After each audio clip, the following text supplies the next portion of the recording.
Portrait of two film critics. A mysterious stalker is sending them Christmas gifts. But do not shake that! What if it's a bomb? It's not a bomb. Calm down. It's awfully light. In any case, a mysterious stalker is sending us a bunch of Christmas gifts containing mysterious items, containing clues to whichever Christmas-themed horror film we have to review. It's Gremlins! What? It's Gremlins! Isn't it cute? It's mine! No, it's mine! Mine! Bibbs, it's mine. It's Gremlins.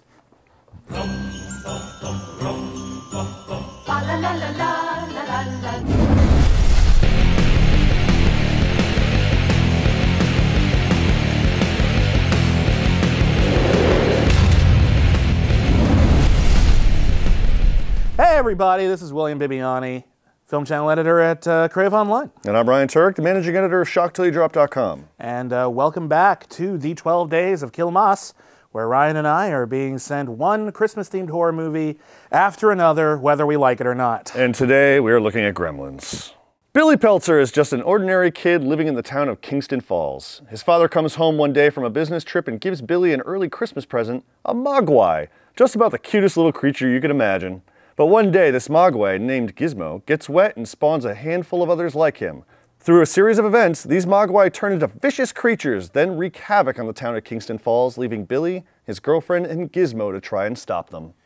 Guys, I cannot tell you how much I love Gremlins. I loved it when I was a kid, I love it now as an adult. It is essential viewing every Christmas season. It's a great film. It's a great Joe Dante movie. The town of Kingston Falls, I mean, let's begin there. I mean, it's a fully realized town with real people and real characters. Billy was somebody that I always thought was the coolest guy ever. I mean, he drew. I'd like to draw. The Mogwai, Gizmo, come on, he's so cute. I love this movie. I love the Gremlins. I love the characterizations that come with each Gremlin. There's a lot of blood, sweat, and tears that went into creating them. Man, I love this movie. This movie is great. This movie is a classic for a lot of really, really good reasons. And rewatching it now, because I actually haven't seen it in a couple of years. Oh, yeah. Rewatching it now, I was really struck by how Capra-esque it feels until the Gremlins show up. It really does feel like a Christmas classic that then gets hijacked by wanton, hostile mischief. And that's wonderful, and it leads to a really heartwarming first act, and then a second act where everything can go absolutely bug nuts fucking insane and still retain that magic. This is, you know, I'm going to talk a lot about the balance between Christmas and horror. This one, the balance is way more on Christmas than on horror. This is like a PG-13 movie. This is a very, you know, safe kind of Christmas horror film. It's not going to freak you out too much, but it's a little malevolent. The scene where the gremlin has the gun, it's actually like you feel really scared for Phoebe Cates. There are two issues I have with this movie, and they're minor issues. They don't even really affect my rating. It's just things I get increasingly distracted by. The first one is I'm a little unclear what the message of this movie is. Like, what's it saying? Do the Gremlins, is the whole point just that bad stuff happens at Christmas? Because that's fine, but that's not that clever. Is the point caveat emptor, that like, oh, we're going to give you a pet, and if you can't handle the responsibility, the entire town is going to get killed? Like, that seems I don't understand what everyone... Don't mess with Mother Nature. Most horror movies tend to focus on a hero who in some way commits a sin and then gets punished for it, more than they should. And that's what makes it scary. And I don't understand what Billy did here. Billy did fine. Most of the town was full of wonderful people. It's actually more of a tragedy than it is a proper horror film in a lot of ways. And I like that. I feel for him, but it just doesn't, I don't understand the message. Well, I think for this, it's really, one, don't mess with Mother Nature. Because I mean, with Mogwai, the Gizmo is found in you know, in a cage when he's first, you know, picked up. But although also, I remember reading the book adaptation of this, and they clarified that Mogwais are aliens. Oh.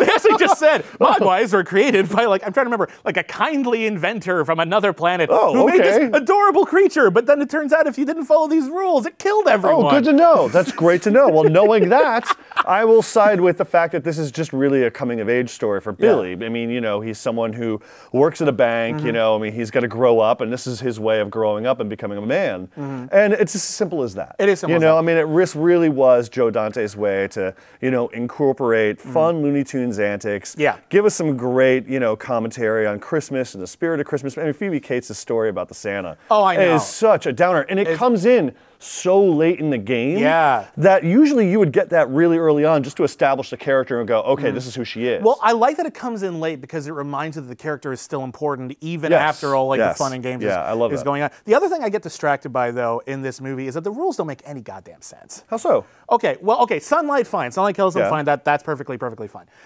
So the other two rules are don't feed them after midnight. Okay, when is it not after midnight? Yeah, I know. When does that stop? I asked Joe Dante that point blank when he was a guest on my podcast. Did he smack you? No, what he said was, you know, it's funny. We talked about that on the set. Yeah. So anyway, about inner space, he just completely never answered it. So that's kind of iffy. But the thing that really bugged me, and I didn't notice this until recently, water makes them multiply. They're in the snow for half the movie. They should be multiplying all the time. I mean, I realize that they're reptiles now and cold-blooded, but if they weren't warmer than ice, they wouldn't be able to move. I will give you that. That one's kind of weird. But you know what? Here's the deal. You can nitpick Gremlins. I think Gremlins will allow you to nitpick it. This movie is wonderful. It is heartwarming. It's a little creepy, but not, you know, perversely so. I love this movie. It's one of my favorites.